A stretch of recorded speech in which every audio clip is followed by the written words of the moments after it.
Well, good evening. I'm Bo Williams, and welcome to The 7. Let's get a look at the Big 7 stories happening right now. Topping the list for us tonight, no doubt about it, it's the weather. And while we haven't felt the effects here, Tennessee is under a state of emergency due to severe weather. Now, take a look here. This is video from a suburb of Nashville. You can see the floodwaters have left vehicles submerged in a parking lot. The death toll in the state right now rising to 5. Governor Lee talking about the situation earlier today. Know that while this has the weather has changed even in the last 24 hours, it will continue over the next 24 hours, and in some ways in different areas with greater amounts of severity. So our main message tonight is continue to be vigilant, continue to watch and track and have a plan and be prepared for what's ahead. Going through our Big 7 list for you this afternoon, Knoxville police continue to investigate a shooting that happened outside of the Buckethead Tavern. This shooting happened a little after 1 o'clock in the parking lot of the business just off Ray Mears Boulevard. Now, police found 3 gunshot victims at the scene. They were taken to the hospital. A 4th person arrived at the hospital in someone's car. We're told none of the victims suffered injuries that are thought to be life-threatening. At last update, a suspect has not been identified, but if you know something that can help out police tonight, you are asked to please call East Tennessee Valley Crime Stoppers at 865-215-7165. Next up on the 7, University of Tennessee Chancellor Don D. Plowman saying 3 current students and a former student who works at the university are now at risk of being deported. This comes from an internal letter sent to UT staff obtained by 6 News. The letter from Chancellor Plowman states the legal status of these 4 individuals has changed amid immigration and customs enforcement efforts to change the legal status of international students across the country. And because their status has changed, this means they are no longer legally eligible to be enrolled or employed and are at risk of deportation. So why these 3 students and 1 former student? Well, the university says 1 is on judicial diversion for a property crime. Another has been charged with a DUI. UT says it is working to gather information about the change in status for the other 2. Chancellor Plowman adds that international students, faculty, and staff are important members of the university community. She also notes that the Office of General Counsel has posted information for the campus community in case someone is approached by federal officers on campus. Moving down our list for you now, construction underway for a new student housing complex just blocks away from the University of Tennessee's campus. Signature on Grand in Knoxville is designed to cater to the growing student population at the University of Tennessee. The population has increased by about 10,000 students since 2019 and continues to grow. With the complex being located so close to campus, it will allow easy access for students to classes and dining options. It will also include features like a pool, gym, study centers. Earlier today, our crews were out along the Strip talking with UT students. They tell us due to the immense growth, there are several issues they face day to day aside from trying to find housing.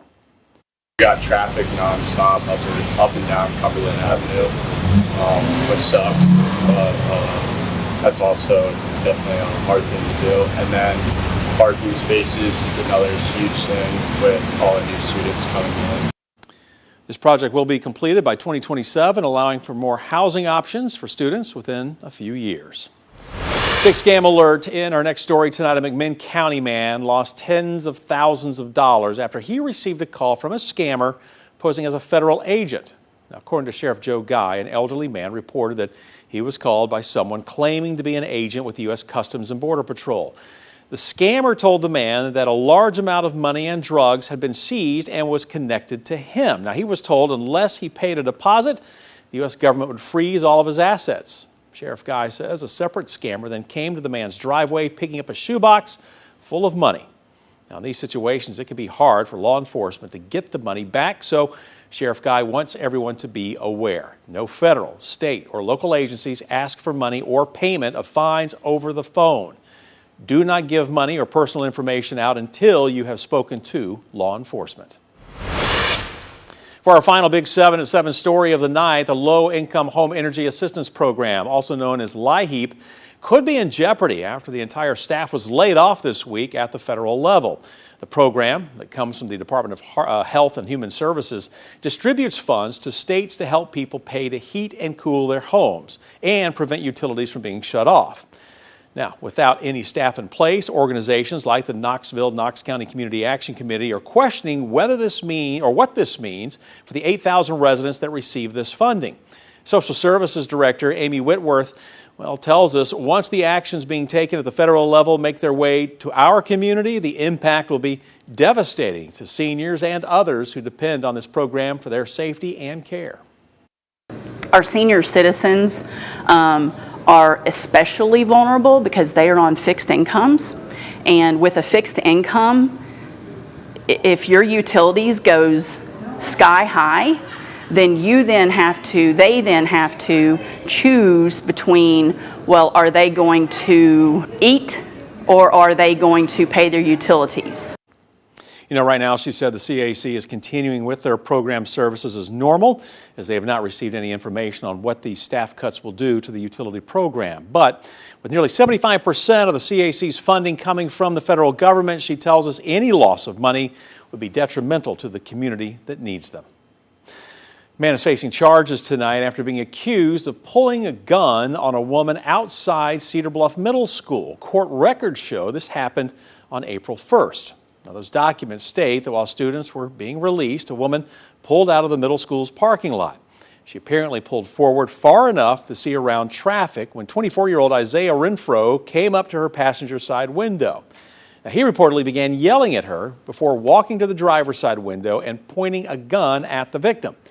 That's when we're told Renfro stepped out into traffic and almost got hit by a car, pointing the gun at that vehicle. The victim says Renfro screamed before then running away. He was caught on Middlebrook Pike. Officers say they found a gun and marijuana on him.